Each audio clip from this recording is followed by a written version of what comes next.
কিরে সদীপ, মনমরা হয়ে কই যাচ্ছিস? কই আর যাবো, বাড়ি যাইতেছি। আমি তো তোর বাড়িতেই যাচ্ছি। কেন? কাল আমার সঙ্গে একটু হাটে যেতে পারবি? না রে, কাল আমি যেতে পারবো না। কাল আমার বাচ্চাটাকে নিয়ে একটু ডাক্তারের কাছে যাব। কে ডাক্তারের কাছে? কে? তোর ছেলের কি হয়েছে? কি হয়েছে সেটা তো ডাক্তারই কইতে পারবো।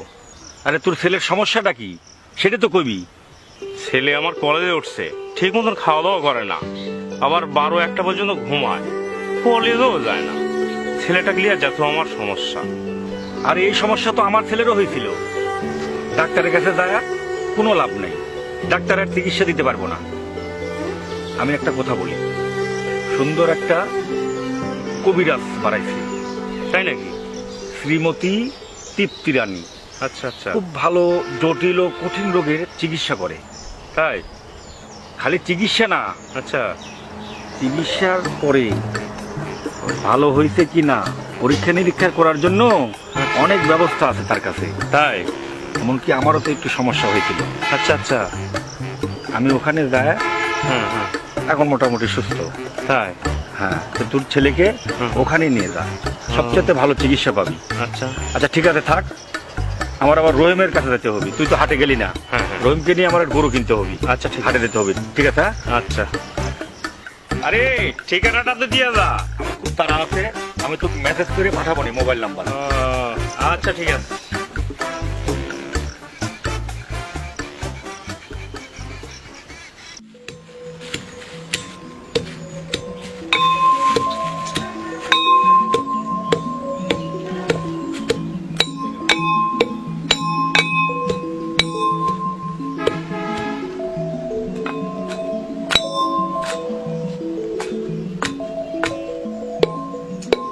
দাদা, আমি কয়েকদিন হলো এই ভুগতেছি।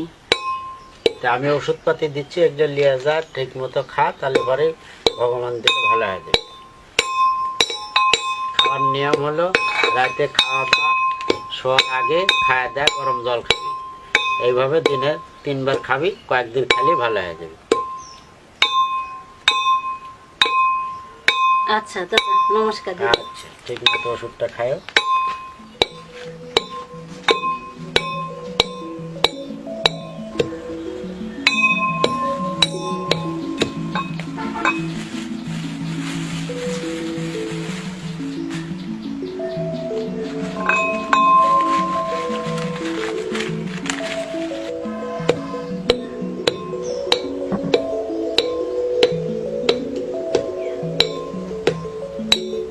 নমস্কার। নমস্কার, বসেন।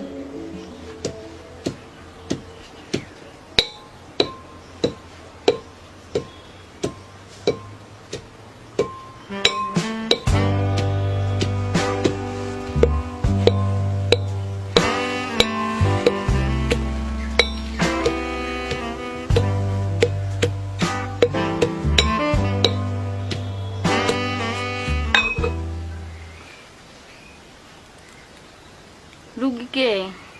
আমি না, আমার ছেলে। সমস্যা কি? আমার এই ছেলে ঠিক মতো খাওয়া দাওয়া করে না, কলেজেও যায় না, খালি সমানে মোবাইল আর মোবাইল, মোবাইল ছাড়া কিছুই বোঝে না। আপনি ওনাকে একটু ঠিক মতন দেখবেন। তুমি ভিতরে যাও। আমি কি ওর সঙ্গে যেতে পারি? না, ওর তো অন্য কথাও থাকতে পারে, সে কথা কি আপনি সামনে বলবে? না মানে ছোট ছেলে ভয় করতে পারে, তাই বলছিলাম যদি একটু সঙ্গে যেতাম, এই আর কি। আপনাকে যেতে হবে না, আপনি এখানেই থাকেন। আমি বাঘও না, ভাল্লুকও নয়। আপনার ছেলেকে আমি খেয়ে ফেলবো। আমি কবিরাজ শ্রীমতী তৃপ্তি রানী, ভয়ের কিচ্ছু নেই। যাও বাবা, তুমি ভিতরে যাও, আমি আসছি।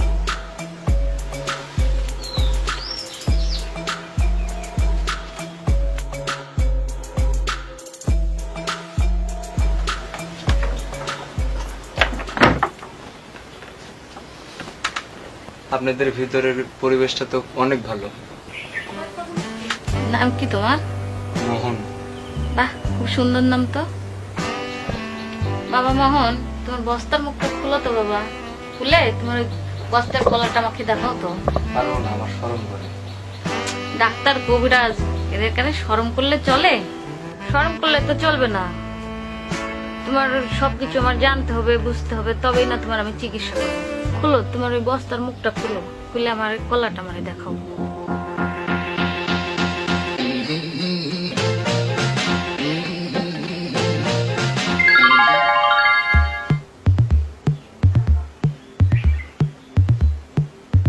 তোমার কলাটার যে অবস্থা, কলাটার পরে খুব আজাব হয়েছে, তাই না বাবা?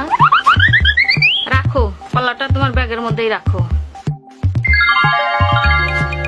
আর কি সমস্যা সেটা বলো।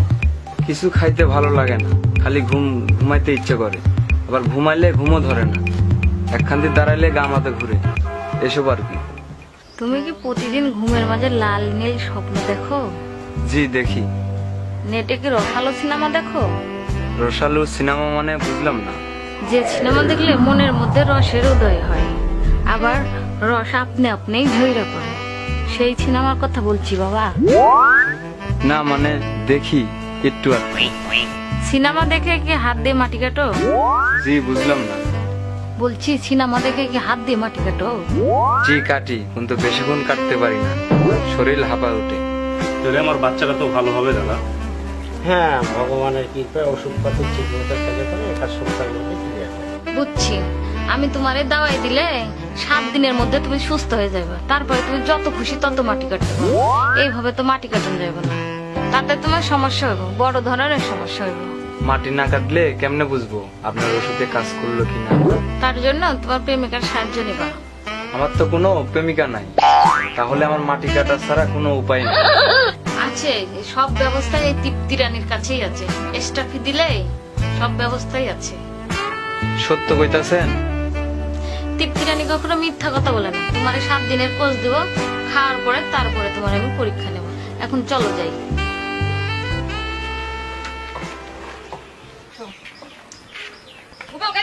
হ্যাঁ মা জননী, ওকে একটা মদক আর মালিশ দিয়ে দাও তো।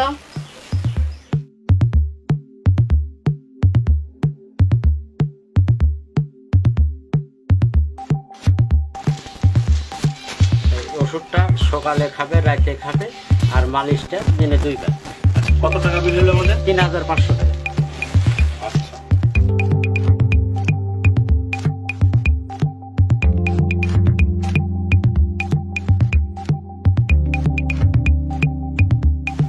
দিদি, আমার একটু চিকিৎসার প্রয়োজন ছিল। আজ আর রূপ দেখবো না, আপনি আরেকদিন এসেন। দাদা আসি। হ্যাঁ দিদি,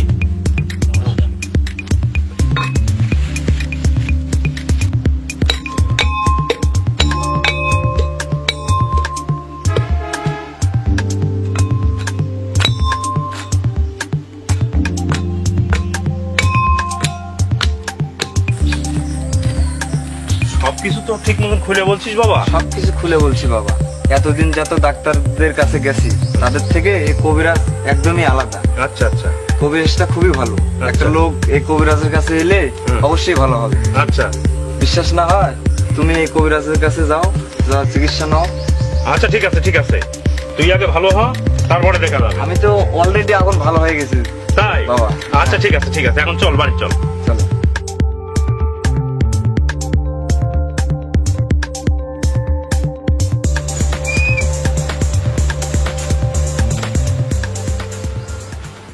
কাকা তাহলে আসি।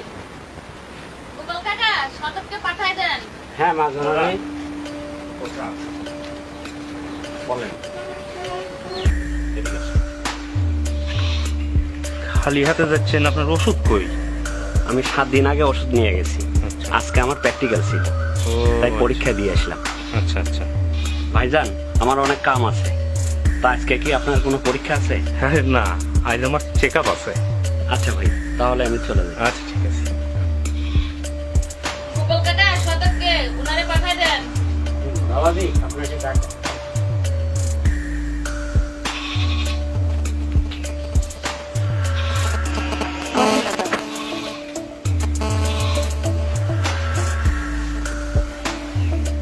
কি সমস্যা আপনার?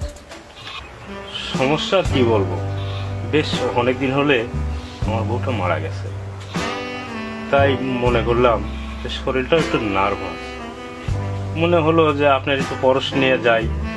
আপনার সমস্যাটা কি? সেটা বলেন তো। সমস্যার কথা আপনার কেমনে কই?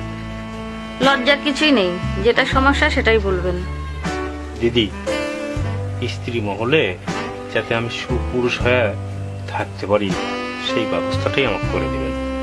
আর কিছু? জি না, এটাই সমস্যা।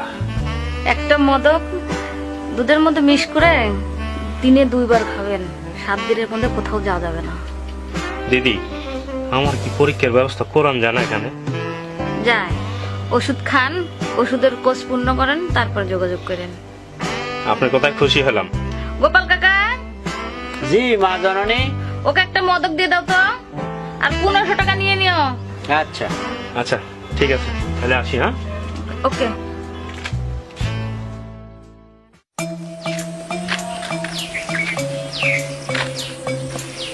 কিরে সাদয়ের, শুনলাম তুই নাকি তুই কিরানিকার চিকিৎসালয় এবার গেছিলি।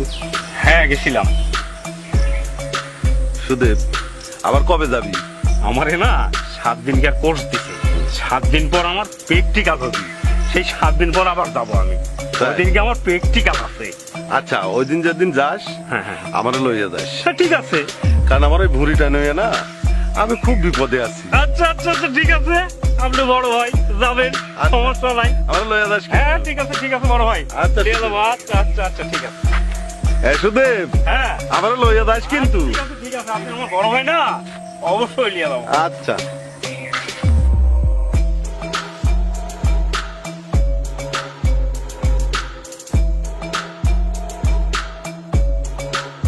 কিরে সদেব, কি খবর? তোর বাচ্চার খবর কি এখন? খুব ভালো, খুবই ভালো। কবিরাজের কাছে গেছিলি? হ্যাঁ, আমিও গেছিলাম।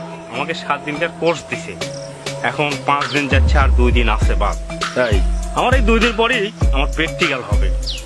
এখন চিন্তা করতেছি এই প্র্যাকটিক্যালেই আমার বিয়ে হয় কিনা।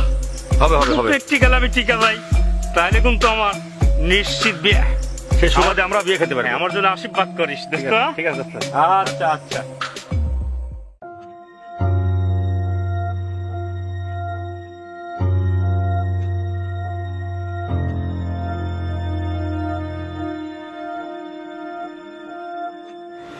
যারা 7 দিনের ওষুধ কমপ্লিট করেছেন, যারা প্র্যাকটিক্যাল করতে চান, তারা আমার কাছে টাকা জমা দেন।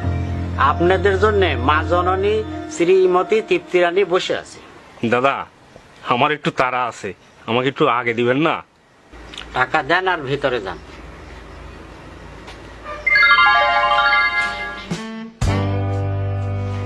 বসেন, গেঞ্জিটা খোলেন।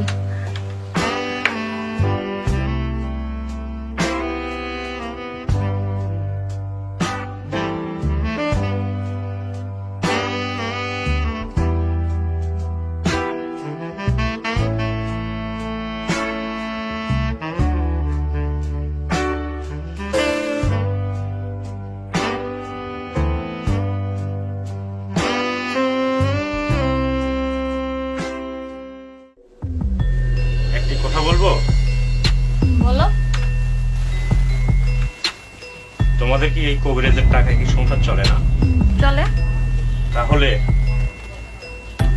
এই প্র্যাকটিক্যাল পরীক্ষার নামে তোমরা এগুলো কেন করো? তোমার না শুনলেও চলবে, তোমার কাজ হয়েছে, এখন তুমি আসতে পারো। আমি যেতে চাই না। তুমি সত্যি করে বলো, তুমি এসব কেন করো? বলো, কেন করো তুমি এসব? কেন করে জানতে চাও? দেখতে চাও? হ্যাঁ, আমি দেখতে চাই। দেখতে চাও? তুমি দেখতে চাও? দেখো ওই রুমে, তাই গিয়ে দেখো।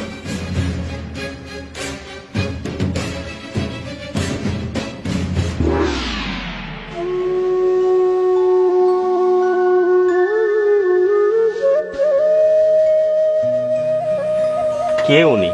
কি হয়েছে ওনার? উনি আমার মা, কয়দিন আগে ব্রেন স্ট্রোক করছে। উনি এখন মৃত্যুর পথে। তুমি শুনতে চেয়েছিলে না কেন আমি এই কাজ করি? কয়দিন আগেও আমি এমন ছিলাম না, কিন্তু আমি এই কাজ করতে বাধ্য হয়েছি। এসব কাজের জন্য কে দায়ী জানো? কে? আমার বাবা। আমার বাবা যদি দ্বিতীয় বিয়ে না করতো, আমার মা স্ট্রোক করতো না, আর এই বাড়ির জায়গা জমি ওই চেয়ারম্যানের কাছে বন্ধক রাখতো না, আমি ওই পথে যেতাম না। এই সব কিছুর জন্য আমার বাবা দায়ী। আমার বাবার জন্যই আজকে আমাদের জীবনটা শেষ হয়ে গেছে। এছাড়া আমার কোনো উপায় নেই।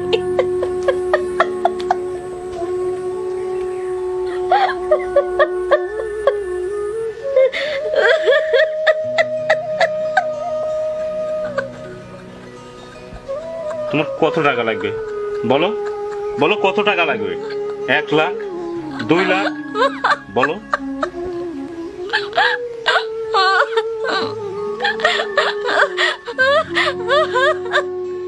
প্লিজ প্লিজ কাঁদবে না, প্লিজ কাঁদবে না।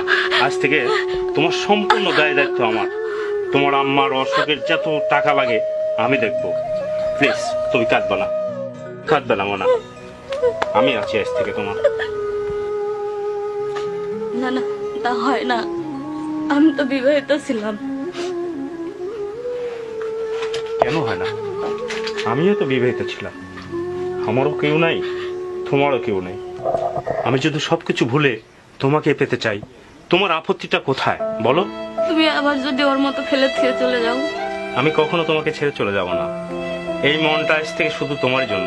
এসো তৃপ্তি, শুধু তুমি আর আমি দুজনে মিলে নতুন একটা সংসার বাঁধি।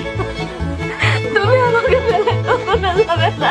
কখনো যাব না, কখনো যাব না, কখনো যাব না। তুমি শান্ত হও তৃপ্তি, তুমি শান্ত হও। আমি তোমাকে কথা দিচ্ছি না, আমি তোকে ছাড়া কোথাও যাব না।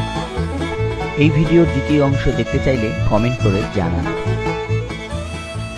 নমস্কার, আমি মাধবচন্দ্র দাস। রুধি মাল্টিমিডিয়া ইউটিউব চ্যানেলের পক্ষ থেকে আপনাদের সকলকে জানাচ্ছি স্বাগত।